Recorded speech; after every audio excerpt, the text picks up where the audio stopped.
The Outlanders Journey. Tier 1, Level 1. Chapter 12. Mock. You sprint across the flatlands. You used to be able to run freely across these fields. Now you're cooped up in a dark cave all day. Tiny droplets of rain from the last couple days spray onto your hands and feet as you scurry through the grasses. Soon the land will come to life with the coming showers, which you can smell. The sun casts a long shadow overhead, and you continue to dash against the billowing curtains of wind. You've always been able to sense this strange feeling, like a giant veil cast over the skies. Sometimes you think you can grasp it and drape it around your body like a shawl. You can hear Rock gaining on you, his breathing labored but excited. He's just happy to be out of that cave. Many times you've thought about escaping, just you and your wolf. You know how Elder Lasha sees you, with that contempt in her eyes. This scrawny and troublesome cursed child. You hate her too. You remember the way your father would always heed her advice and force you to stay isolated.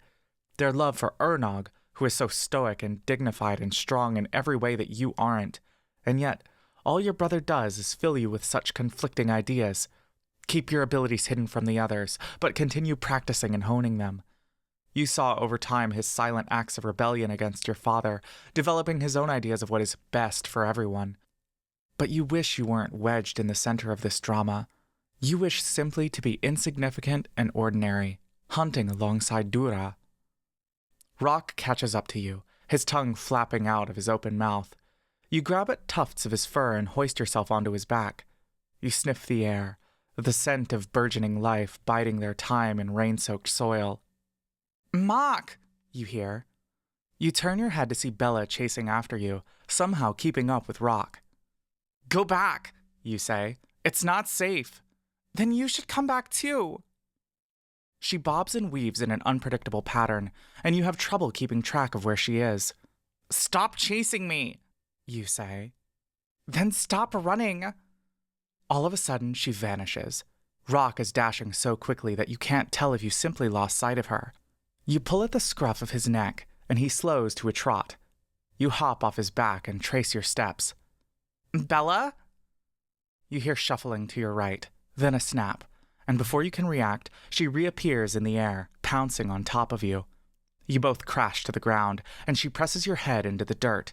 Her fingernails are digging into your forehead. "Ow, stop!" you say. "Let go of me!" You grab her face and attempt to push her back, but she's putting her whole weight on you. You can't lift your head. "Get off!" "No!" "What's wrong with you?" "What's wrong with me? Why are you so stupid?" she shouts. "I'm not stupid, you're stupid."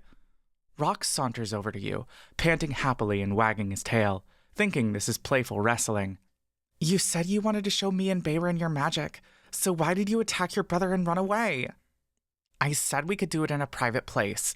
I didn't want anyone else to see. Elder Lasha was right there." "So? She's nice." You feel her grip loosening. "No, she's not. You don't know anything, stupid." You snarl at her, and you grab her hair, yanking it hard. She yelps and reels back. You feel some sort of invisible fabric on her head, and you tear it off as she falls over. You stumble to your feet, raising this strange hat in the air triumphantly. "I win," you say. She's not looking at you anymore. She's covering her face and head with her arms, hugging her knees, and you realize her skin and hair color have changed. She's breathing heavily. You look at this hat. It's gray and soft and frizzy to the touch, unremarkable in every way. "Bella?" you say. "Give it back." "What, this?" you say, dangling in front of her face. She grabs for it, but you jerk your hand away in time, and she falls face first. Serves her right. But then you notice, poking through her hair, long elf-like ears. What's going on? You immediately back away. What are you?" you say. "Is this some sort of trick?" "Please, just give it back." Are you an elf?" As soon as you say the word elf, she looks up at you, and you see the undeniably elven face. She averts her gaze. "Don't look at me," she shouts, and she vanishes again. Surrounding you, the invisible veil suddenly distorts, and you feel little speckles of energy dotting the air. It collects and gathers around Bella like lightning bugs. Then, all of a sudden, a bright light radiates out of her. You immediately cover your eyes, but it's already too late. You blink, looking all around. Your vision is blocked by a bright haze no matter where you look. Rock barks loudly nearby. I can't see. I'm sorry, she cries. You feel her dropping low to the ground. I'm sorry. Rock is now whimpering, and you hear him sniffing at Bella. She's crying. Without thinking twice, you kneel down and feel around for her, finding her shoulder. She's crouched low. The light obscuring your vision dims a bit. It's okay, you say. You whistle a little tune, the melody of the calming winds in the springtime. The gentle scent of violets wafts around you. Her voice softens, though she's still sniffing. You realize this is the first time you've made a girl cry, even if she's an elf girl. Slowly, your vision begins to return. From your peripheries, you see the faint outline of the grasses. Soon, you see Rock's black fur, his paw rubbing at his eyes. Finally, you blink, and you see the glow around Bella fade back to normal. Still unchanged is her elven form. Hey, I can see again, you say, patting her on the back. Rock opens his eyes and starts wagging his tail again.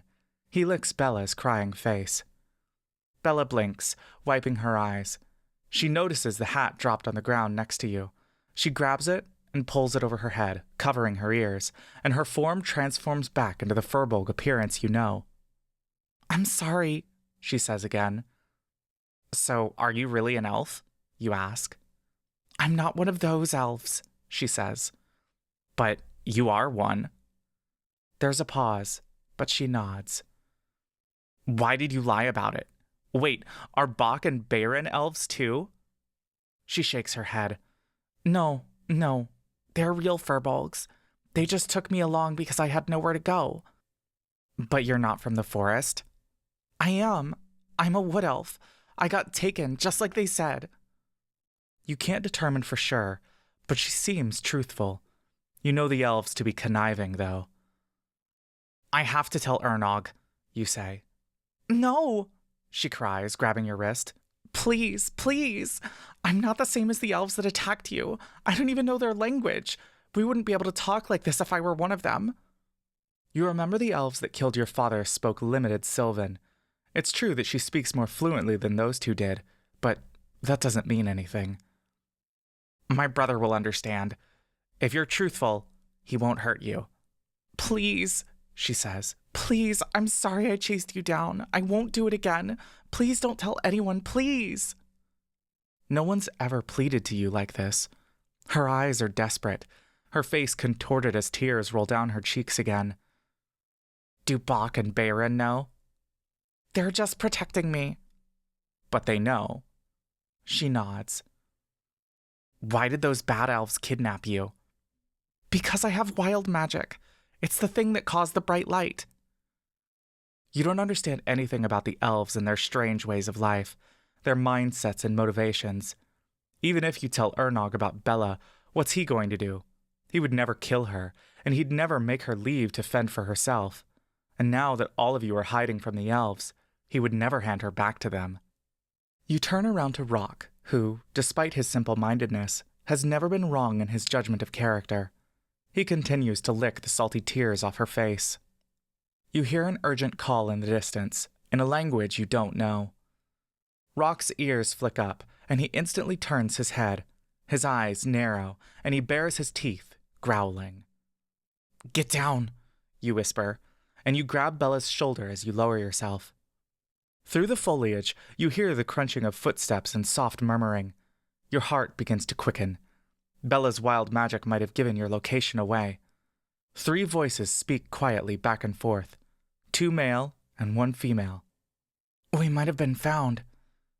Bella's breath is shaky, but she nods. Let's go back? Yeah.